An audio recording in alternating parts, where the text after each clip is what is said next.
Hey, and welcome to Ascension with V, where we talk about spiritual awakening, ascension, and everything in between. I'm your host, Stashia Jeanette, aka V, and today we have a special guest who's about to take us on an amazing journey through their unique experiences. Ines, please introduce yourself and all that you do.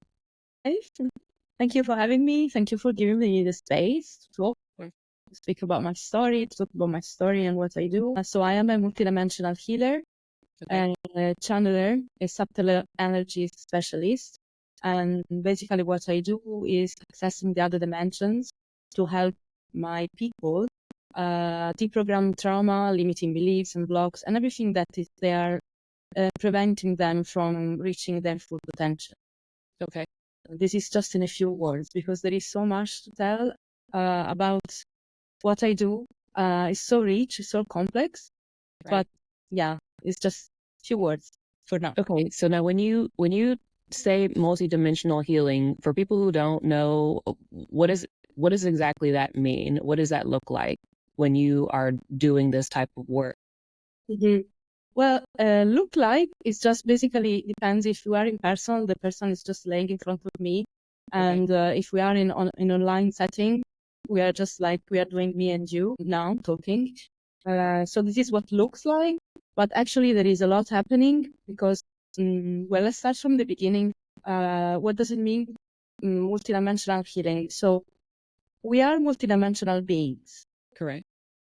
right? So we are not existing only in this physical plane. We exist in an infinite, in infinite layers, in the multiverse. No, it's not the universe. I like to call it multiverse. Multiverse, exactly. So there is so many realities that we are living at the same time. Yes. And these realities hold keys to our evolution, keys to our healing that can really help us living a fully embodied life, a life where we fully embody our light, our power, our divine consciousness. So accessing these other realities means that I go to open your field. I go to investigate. I go to open your field and I go to see where the problem is, because normally the person that comes to me has, an issue or wants, face something, wants to resolve something mostly. So I go to look in the quantum field, in the other dimensions, and I find where is the root of the problem. So I'm then calling in all the universal energies, calling in the higher selves. It's a very, very magical setting. We melt it. I like to say melt because normally I see it like a big nodes, because nodes of dark, I see them black. Yes. But all of us, we see it in different ways. Differently. We have our way to process as we are in a physical body. And so I see these nodes and then I go to just melt them. I just melt them and then the energy starts to flow again. It's a very, very simple process, really. It's nothing complicated. Once the energy starts to flow again, we have unrooted the trauma or the block or whatever they are complaining. And then we activate, because after taking away the density, you need to put back. We need to fill it. Correct. Because where there is void, and the natural laws, they don't like void. Correct. So we put in new fresh energy, and this new fresh energy can be an activation of their power or their gift, or it can be a recognition. For example, I have people that maybe they have issue in their arms or legs, and I find out that a part of their leg, for example, was missing. Because it happens, we lose parts of our energetic bodies and they go floating around in the universe sometimes, or stolen by like lower vibrational entities, or they get stuck in another dimension because of, parallel lifetimes happening. So we just need to recognize them, and we recognize the energetic body, the spiritual body, and they feel their leg again. For instance, I'm saying this because I had an example before with my client. So like it's so rich and so complex. Like I could stay hours talking about what can happen. And this may seem really woo-woo, Like, Yeah. really, but to some people, yes. To us, no. Right. To us, Right. but to some Right. people, yes. Right. But you see the results immediately in your physical life because that's Right. what people want at the end. We want results. We want results to improve our life. Correct. So it's immediate because you've changed the blueprint. You've changed the matrix. You've changed really the roots of the whole field. You have brought it to cosmic balance, cosmic Right. again. So that's what I do, and there is also like a lot of spells to be undone. People we carry ancestry. We carry Ancestral curses. Yeah. right? So there is curses to be undone. There is, powers that we have inside us and they haven't been dormant. And you just need to do this. It's a switch and you activate them again. I love it. It's so rich. Right. So rich. How did you discover that this was something that you were able to do, and how did you get to that process of knowing that that was something that you were able to do? Like, when did you experience your awakening, so to speak, and how did you discover your gifts? It's a bit of a long story. I will That's try. all right. We got time. So in Egypt, everything Okay. happened in Egypt. I arrived there in 2011 during the Egyptian Revolution. So it was the year 2011 where it was the Arab Spring. So all the Arab countries started to do revolutions, basically, against dictatorship. And I used to be, and I still am, a photojournalist, photo and video journalist. And I remember I was in South Sudan covering the independence referendum. I remember looking at the news and all my colleagues were talking about Tahrir Square, which is the main square in Cairo, where everything happened. And I remember looking at the square on fire and I felt something in me, like, Ines, you need to go there. Right. And I was telling you before, earlier, I really love revolutions. I love big movements. I love to be Yes. history. And my heart said, okay, you have to be there. And after a few months, I could go because I was, working in South Sudan and Uganda at that time. I met Egyptian people and they told me everything about the revolution. And I was like, the call was really strong. So I went back to Italy, where I am from, gathered all my stuff. I used to live in Rome at that time. I took all my stuff. I moved everything at my parents' place and I just left. I just Wow. one-way ticket. And I decided I'm going to live in Egypt. It was my first time there. I knew nothing about it. I'm going. So Wow. yeah, it was just strong. Right. Very strong. And I arrived there and I do my stuff. I participate to the revolution and I knew nothing about ancient Egypt. As I said, it was just a boring subject in school, and I mean, it was really boring for me when I was a Yes. kid. Why do I have to learn all these things? Why is this important? Yes. I want to learn about other stuff. Right. Yeah, no, and I went to see the pyramid. I don't even remember if I went to see the pyramid. I have to be honest. I was always, working and taking pictures and meeting Right. people, and I was feeling, this revolutionary moment. It was really beautiful. And then one night, a friend of mine invited me to a healing circle, Okay. and I knew nothing, as I said, but I really love weird things. The weirder, the better. So I said, yes, of course. Right. I ended up in this healing circle, and she was an Egyptian, and she was doing healing work with ancient Egyptian deities. Okay. So the circle was like mind blowing for me. I started having visions, and from that moment, my life changed completely. It was just an explosion. Right. My brain got fried, literally. It was crazy. I had moments where I really detached from reality. I didn't know if I was going crazy or not. But Yes. Yes. I discovered at a later stage that it's normal because I was like feeling differently, seeing differently.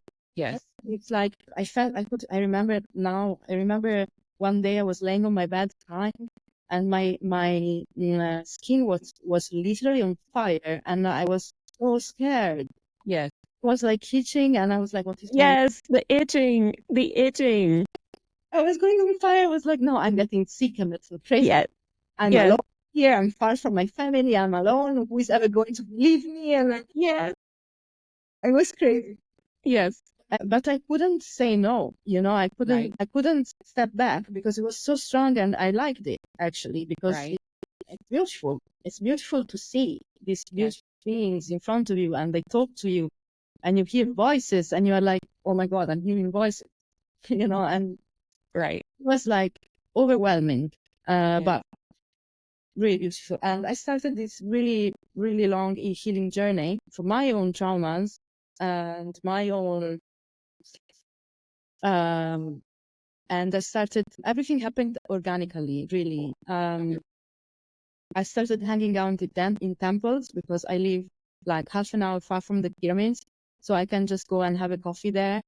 And I used to, start hanging out with other Egyptians and foreigners as well, other healers. And we used to, just go to the temples and chill and do rituals. And I was really having like a blast, really. And Yeah. it was hard and beautiful.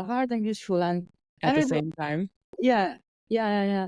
And then one day my friend, she got sick and she had a panic attack. And and I remember looking at her on the floor in total mess, and a voice told me, work on her. And I was like, what? But Yeah. What? I started moving without even realizing, and I started putting my hands on her body, and I started, like working and doing, moving my hands literally, and I felt these voices telling me, this is what you are, this is who you are. And then it took me some time to process the whole thing. Right. It took me some time to even tell that to people. I could tell it to just a few of my friends because it was, Exactly. scary.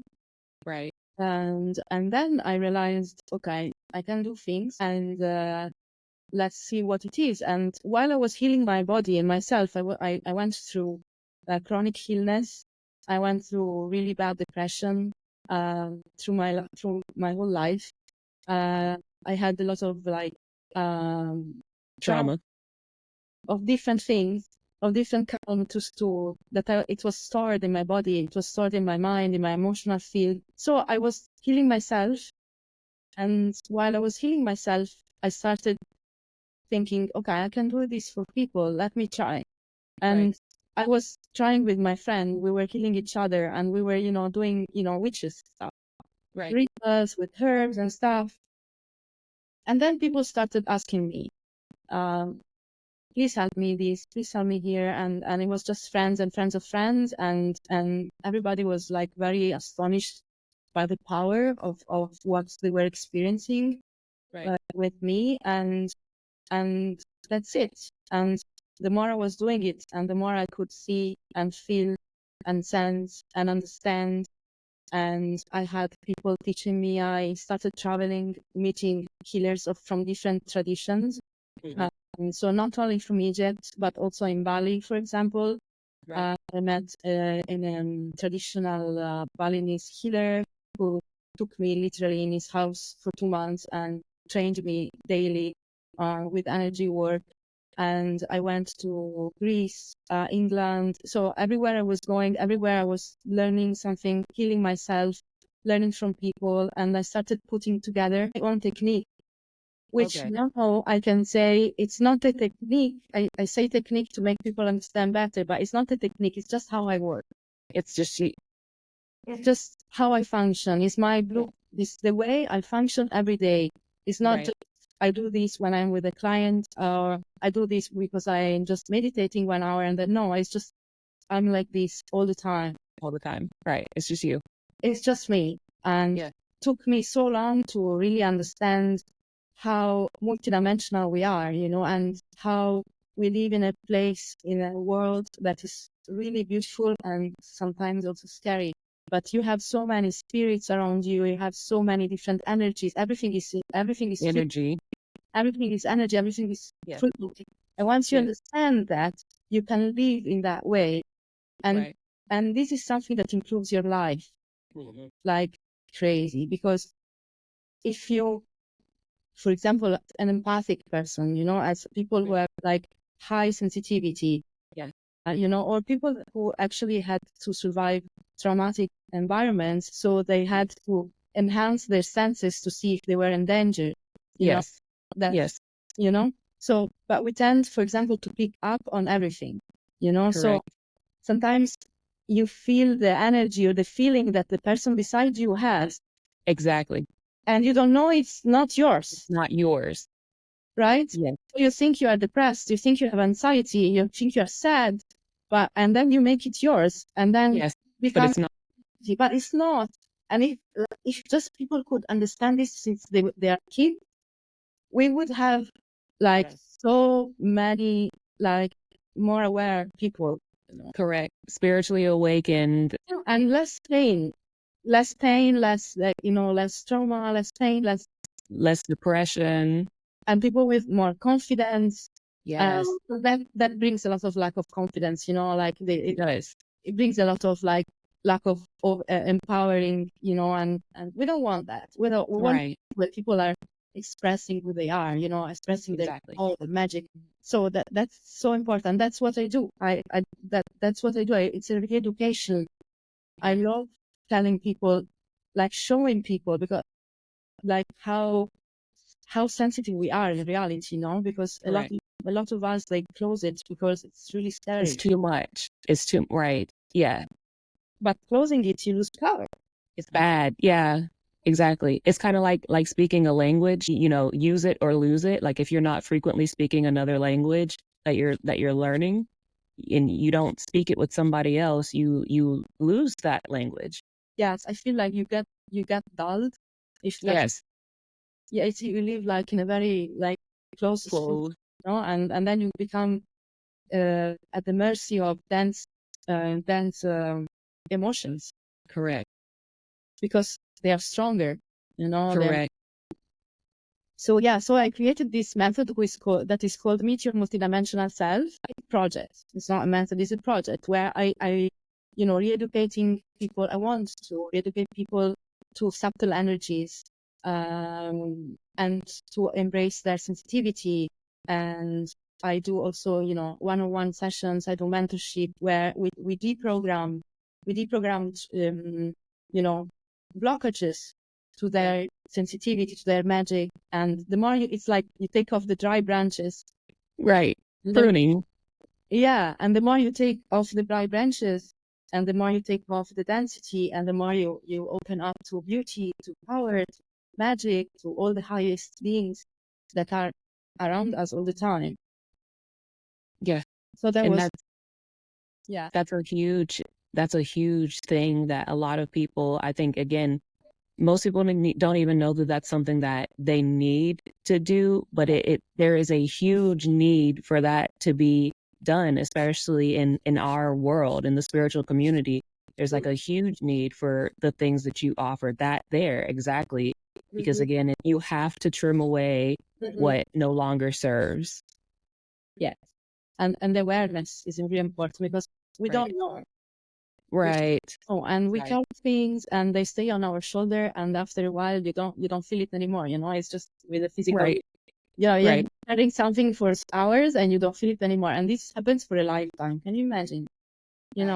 What people are carrying, and especially after all the happenings in the last few years, with all the collective dance fear of manipulation, of anxiety and control, and people putting against each other. People were overwhelmed. Yes. Who was overwhelmed? We were. Yes. And we need to create, for example, I think something I always advocate for is energy and spiritual hygiene. Okay, yes, that exactly. Let's talk about that specifically right now. Tell me about that in detail. Tell me why it's important. Tell me why people need to know about it, and tell me how people can do it. So why this is important? Well, I have been saying this for the last 20 minutes, maybe. Yes. it's important for our awareness, but not only, also to, for a more, flowing life, for more clarity also, because so what happens? We live in an environment that is full of frequencies, full of energies, and we are like subjected to these energies that come in our field and in our body, because it's not only the field, they come in our body as well. So we are literally bombarded, but it's not really even the term, because it's like connectedness, we are in a space, we are all connected. Everything is interacting. There is waves coming in and out, So if you're aware of the energies you have around, everything is much easier. And if you have density around you, if you have if you enter, for example, an environment where people are angry, let's make it simple. Yeah. And the energy is low and dense, Yes. which is not like this. I mean, from my perspective, a lot of for example, governmental offices, or trains, there is a lot of unprocessed energies around, and unprocessed grief and anger and, and sadness. And these things come on us, and they make us like a sort of, how can I say, fog or dust. Let's take it this, like some sort of, I see it gray, like this, like a smog. Yeah, exactly, like a smog, and you don't know about it. People don't know, and they carry it, constantly. So the importance, and this, sorry, I started No, you're fine. And this makes us our vision unclear. Correct. It confuses us. It confuses our thoughts. It confuses our vision, our hearts. Our feelings, our senses.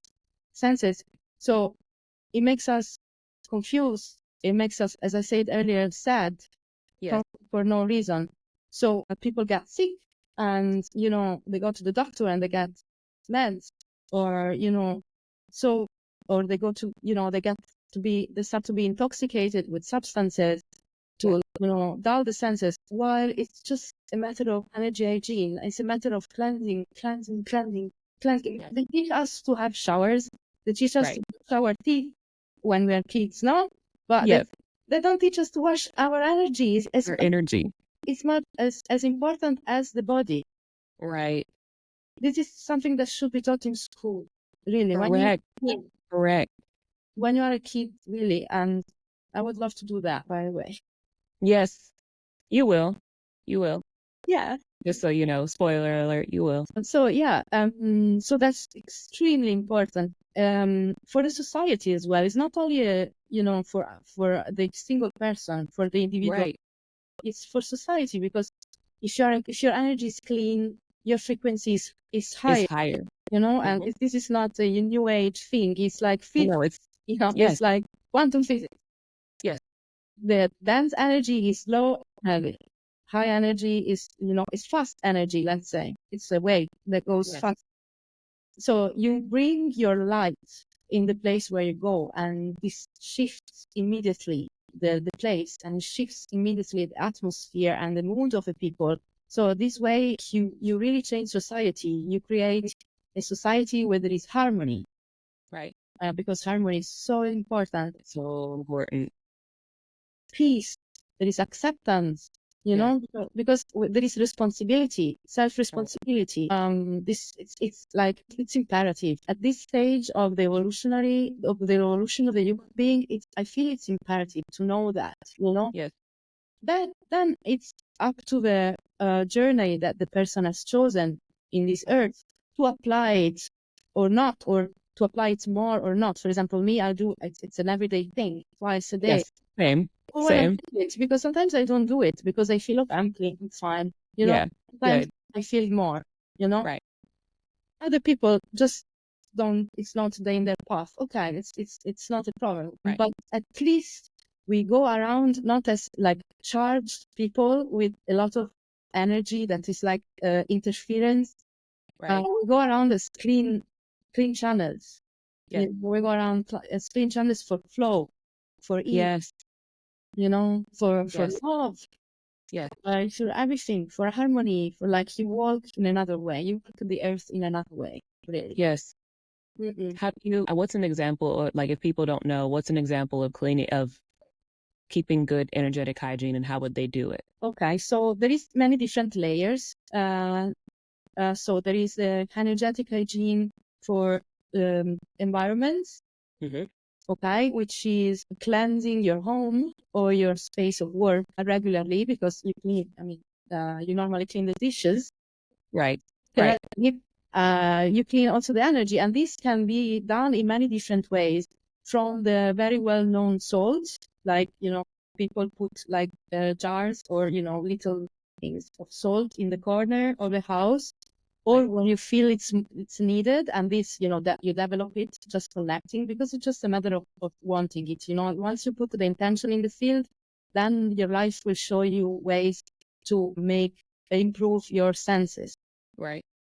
You start feeling where you need the salt, especially, when you just move in a place, Exactly. Right. or when you have people people come in your space, you feel you need to clean sometimes. So you put maybe salt attracts energies, like suck away. Sorry, I'm losing the English in this moment, but the dense energy is being taken by the salt. Yes. So, and you can leave it for 1, 2, 3 days, as much as you feel to leave it. Then there is the traditional, for example, traditional tools like Palo Santo incense or sage, of course, which I believe they are really important and really valuable tools, but sometimes are not enough, especially when it comes to our energy. And then I'm going there in a bit, in a moment. But what I do, for example, is calling in different kind of lights and different frequencies of light. For example, ultraviolet light. Ultraviolet. Yes. So ultraviolet light is something that is also in the physical. If you have ultraviolet light scanners, it cleanses dense entities that cannot survive with ultraviolet light. Okay. If you cannot buy a device, because there is devices nowadays that people that do sacred electronic tools, they are creating it. But if you cannot use it, if you cannot buy, I don't have it. I call in the light. Okay. I literally call in the light. I sit a little bit in meditation, even if I'm relaxing on the couch, I breathe a little bit, I get into my body, and I call it ultraviolet light. And this ultraviolet light can be just passed through the whole house, through all the rooms, the walls, the objects. And this is a really, really, really strong tool to cleanse the space from The energy area. that are in the building, because they come inside, from the external world. And any different other kind of light, like golden light from the great central sun, from the heavens, the way you want to call it. You bring it down, and you bring down this high frequency, pure golden light. Golden light. Yeah. And you make it into your walls, into the objects, and it's like a grid that goes down and like permeates everything. Encompasses the house. Yes, encompasses the house, and that can be used to shield also the house. Okay. What else? And then also being really careful on how you put objects in the house, because energy needs to flow. Right. So also decluttering, moving things around from time to time, and putting, stones, crystals, cleansing, and what else? And also herbs like cloves, lavender, incense, frankincense, all this, Mother Nature gave us so many tools. Right. That we can use. So it really is a practice. And when someone wants to start this journey, you just need to ask, literally, ask your higher self, your guides, God, the universe, to show you ways, and trust that you will receive the right tools that you need in that moment. Because that's what happened for me. Yes. And so the environment, and it's really important to me actually, also to protect the space. So I use symbols, like I use the Ankh, the key of life, the Egyptian, which is really powerful, by the way. For protection, I use the pentacle, the sword of Michael. Yes. Calling in highest and purest frequencies, light. Yes. Because that's the secret. You create an environment where you automatically cleanse when you get in. When you get, exactly.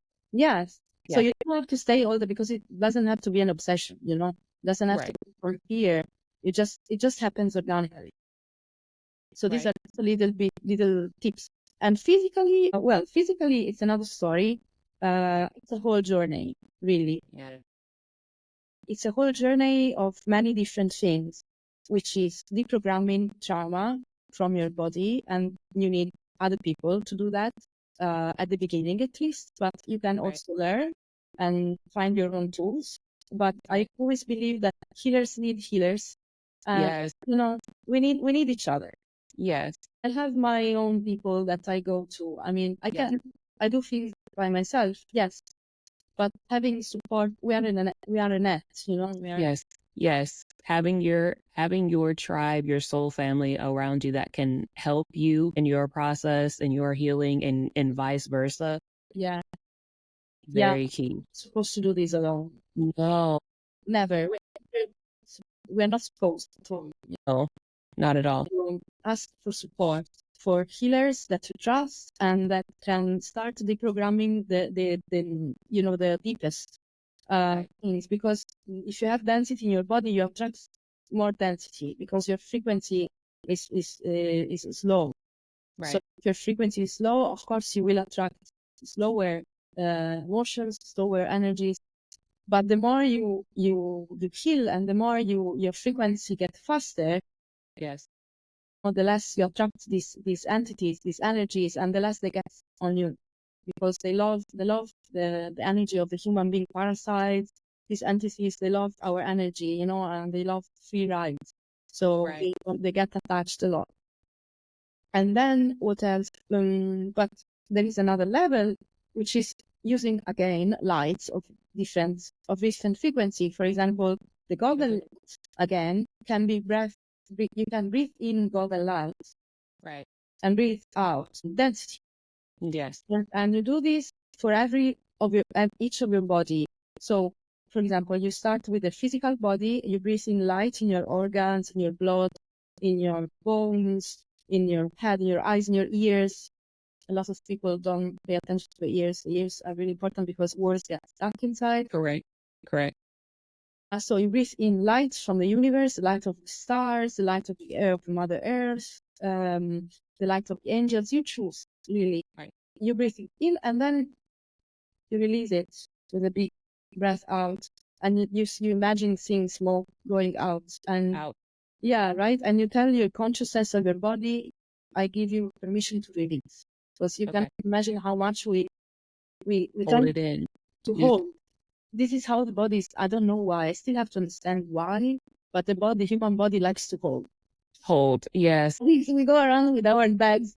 Yes, literally just carrying around stuff, and it is, yes. And it sounds so much easy. It sounds easy to just be like, just let it go. It's like, it's not. It's not. They get stuck there. So breathing in golden light and really going deep in the light, you know, feeling seeing the fractals, seeing the different kind of colors that can come, and breathing it in and your body first, then in your emotional body, because a lot of emotions of other people can get stuck. So you want to leave it in your mental body, and then, in your energetic body, and in all layers and dimensions, across time, dimension, space, and reality, because we are multidimensional beings. There is many versions of us all around the universe. So it's important to always refer to all our versions. So so this is another tip, and it's beautiful. You just sit on your couch or in your bed before sleeping, or in the morning, you just do some breathing of golden light. And breathing out, or ultraviolet light, you call it in, and you just see like a scan in your body. Or blue light as well. I love working with Archangel Michael, and Same. His light is amazing. Blue light and word of light. Yes. That can be used to cleanse your field and seal your field also, because sealing our field is also important. Not shielding, because this is a bit controversial for me. Sealing. Okay, so tell me the difference between sealing and shielding. Oh, well, sealing your, it's like you have something that it's a little bit, not broken. I don't want to say broken. I don't have, like a little bit fragmented, because this happens. Yes. You know, our field gets fragmented, and you just make it nice and full, because this is where we are supposed to be. Shielding is something that, for me, is controversial, because it's important to protect ourselves, yes. Right. But I don't like it to be a thing. And meaning that a lot of people are, you need to shield yourself. You need to shield yourself. You need to yeah, but this way you end up going around, you know, fully shielded, you know, like a knight. Yeah. You know, ready for war. And this has an implication that the place you are going into is negative. It's dangerous. Right. It's dangerous, you know, and this puts you in a vibration that, for me, is not the best. Right. And it doesn't have to be done out of fear. It has to be done out of love. Right. It can be done like you put your coat when it's cold outside. Right. You know, because of course I'm not going to, especially me, I still work as a journalist. I went to Rafah at the border with Gaza. Obviously, I'm not going there all open, you know, like, you know, a sponge. Right. That. Of course, to protect myself. Of course, I call my guides and I tell them, hey guys, take care, please, of my energy, because I'm working, and, you know, of course, but it doesn't have to be done in an obsessive way and with fear, because otherwise you access the higher planes, Right. you know, with those shields on you, and, you know, the frequency you emit is not the clearest, in my opinion, you know. Right. So yeah, so this shielding thing, it's like a little bit, you know, to be. It's like, To be cautionally. Cautionally, yes. So yeah, so that's it. And then, you know, the classical things like salt bath and, you know, being in nature. Although I always say Palo Santo, incense, being in nature, walking bare feet, they're all really important. Yes, I would never say no, but they're not enough. It's really important for us to really start working with these energies, because the more we go forward with this in this evolutionary journey, the more the higher beings want to contact us. I have received really orders like, Ines, you need to do this. You need to connect. You need to tell people they have guides around them. You need to tell people we can connect with them. We need to, they were showing me, you know, like a lot of light coming from up and from also down, but, you know, connecting and, you know, connecting people in the physical form. Right. So ask to your guides, ask your higher self, and trust that you will receive what you need, and clean yourself and ask for help to other healers. And the more you do this, the more your antenna becomes, you know, perfect, and you understand, and you arrive at a point where, for example, 2 days ago, I was working in my friend's kitchen. He asked me for help. I love cooking. There were people there, and at some point I was doing things and I started feeling sad, you know, and I was like, why am I sad? I'm fine today. Why am I sad? And then I started feeling, okay, where is this sadness? It was in my stomach, and I went down there and I found that it was not my sadness. That's not you. Yeah. On someone else's sadness. Right. And can you imagine if I was not a self-aware person? I would have been sad. Exactly. For the whole day, probably. Right. You know, and I would have, you know, destroyed the beautiful day. Right. So yeah, the more you do it, the more you see immediately when something is off. Yeah, this is not mine. Exactly. Yeah, something is off, you see it. Yes. Energy doesn't lie. Even when you talk with people, you know, energy never lies. Exactly. Mm-hmm. Yeah. So I guess I gave just a very big overview. I mean, there is more, of course, but right. But it's super helpful, again, for those who don't know about, you know, essentially what cleansing is, why it's important, and things of that nature. I mean, these are the need to know things that, again, a lot of people, even some people within the spiritual community, don't know all the ins and outs, right?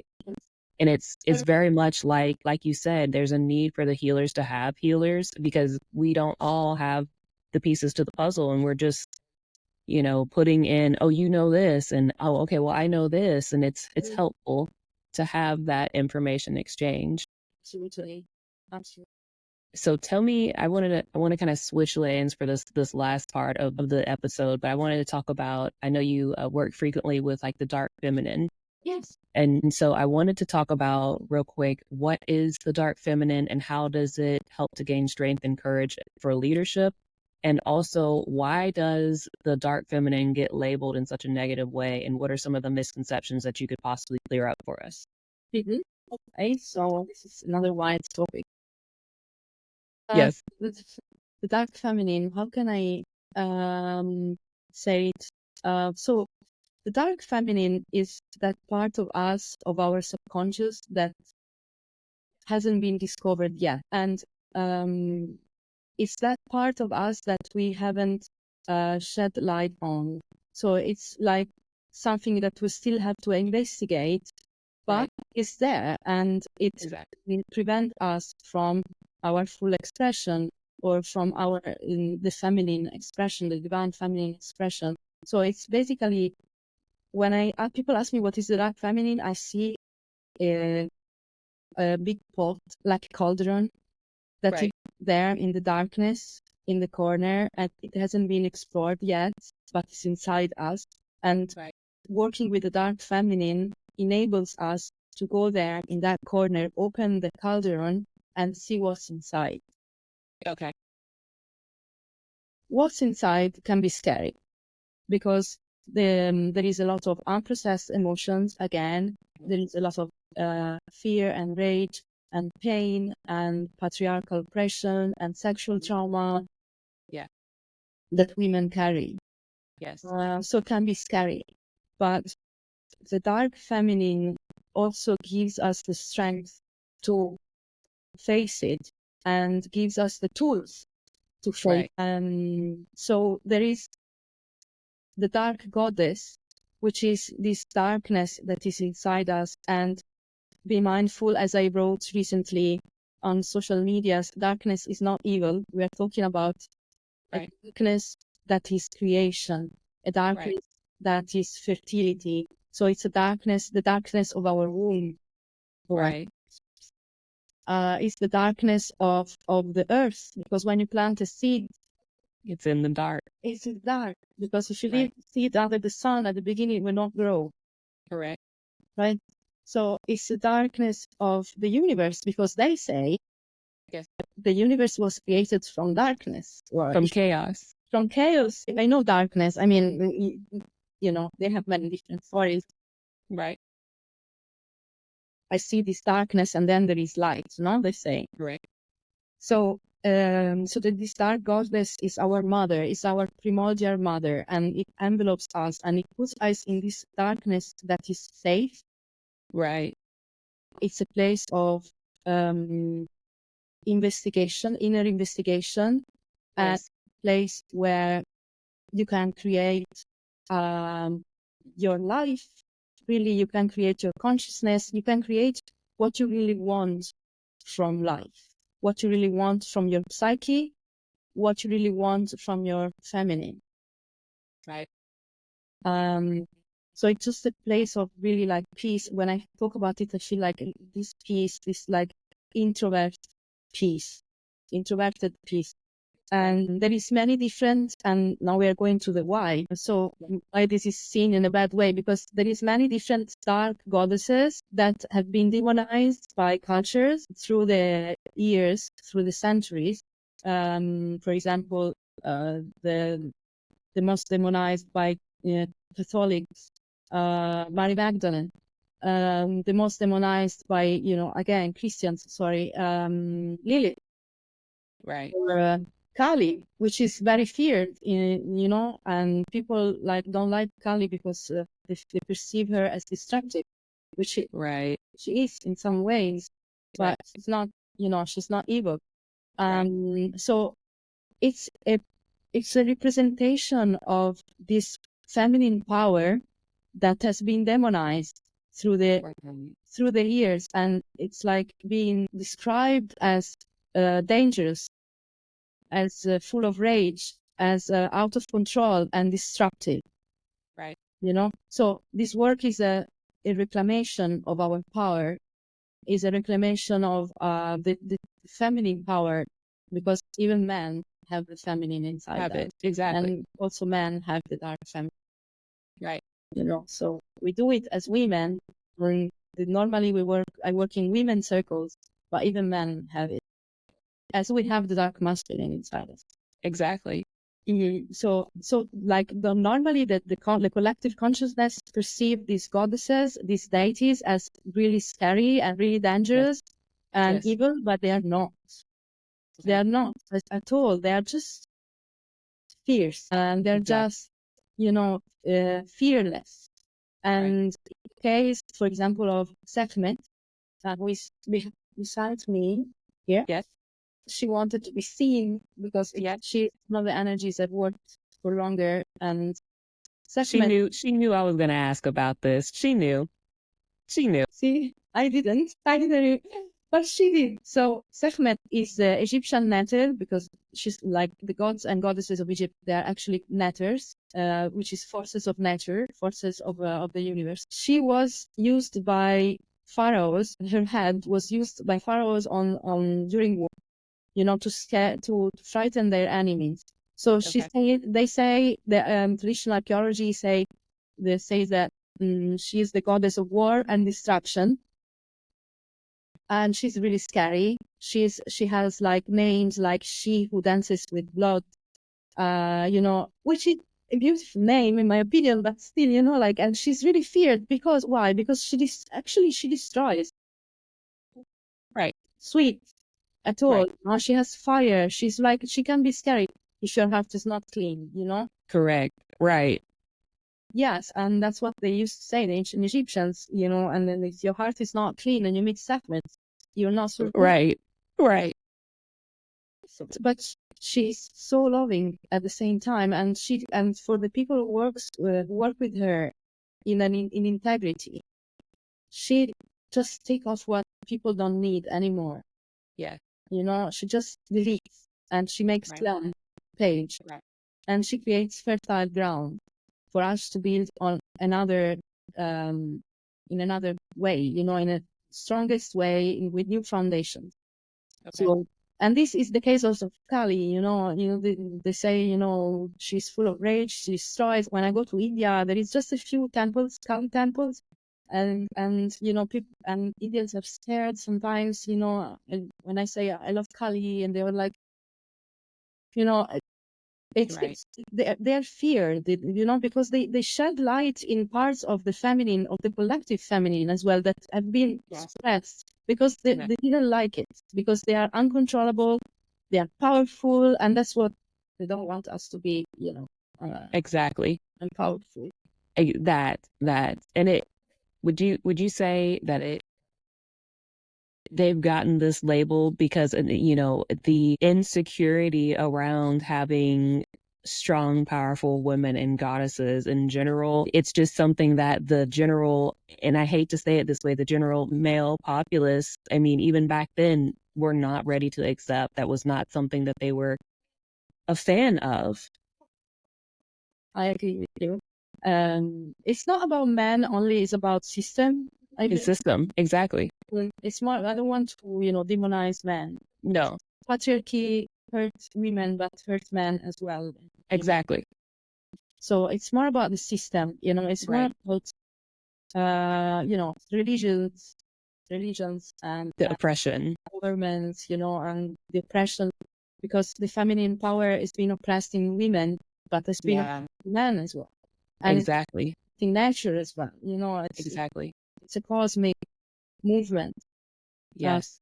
So yeah, then another thing that I don't want to forget to say is that the dark goddess and the dark goddesses and the dark feminine helps us processing. Yes. This is really, really important, because processing in a correct way our dense emotions gives us the power of transforming our dense emotions into creativity. Yes. It's you shift completely. Exactly. Alchemize it. Alchemize. Yes, that's the word. And you find power in it, and magic, because working with these energies is really magic. It's like pure beauty.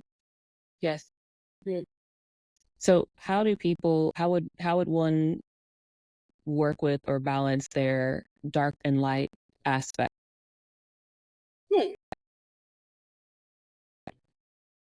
I believe the first thing that people can do to balance is to accept Yeah. the darkness Yeah. and look at it. And look at it. Yes. Yes. I believe this is the first step to balance darkness and light. Look at it, face it, accept it with love, and then it's already starting to happen. It's already Right. starting to shift Right. once you look at it and once you see it. And then again, we can use all the tools we want, and we are made differently, each of us, and Right. we can use all our tools. But ultimately, it's our higher self, it's our soul that tells us how, you Yes. know, and I feel this is my go-to for everything, and sometimes I don't even need to ask. I just do things, and then because I get guided to, Yes.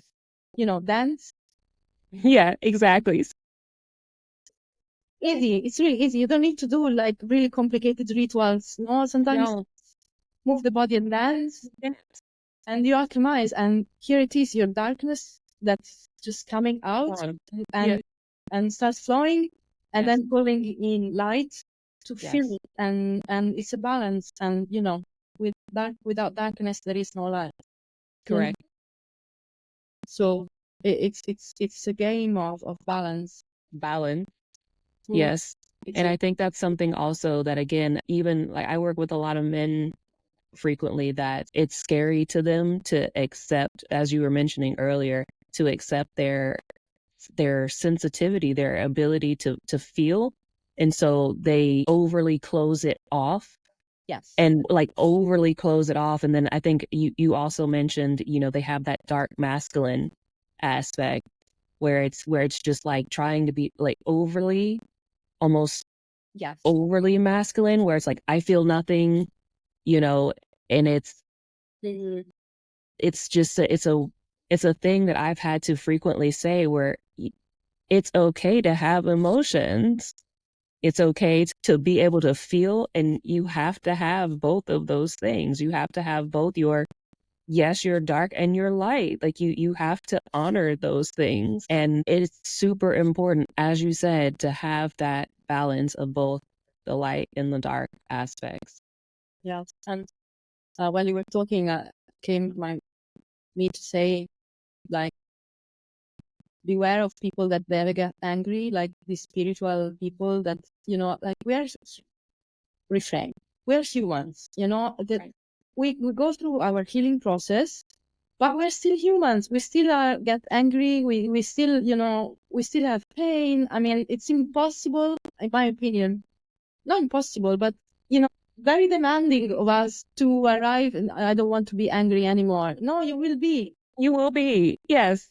I get angry, I'm a lot Yes. Yes. triggered. Yes. At all times. Like there's Like, love and light, yes, that yes. There's no way. Like I know people say that all the time. Like, I'm always happy. Like, yeah, it's really happy for you. Maybe there is people who can do it. I'm not saying it's wrong, and I'm right, not. right, exactly. Like, all right, well, how come? How? Like, that's well, good for you if you are. But like, I get angry. And you will still have so much to heal and to bring out, and the Yeah. important thing is, to know how to process it, to know how to release it or accept it, because it's just Yes. embracing.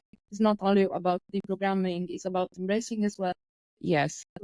It's a dance again, a dance Yeah. between light and dark, between feminine and masculine, and between dark masculine, light masculine, dark feminine, Yes. light feminine. Right. Amen.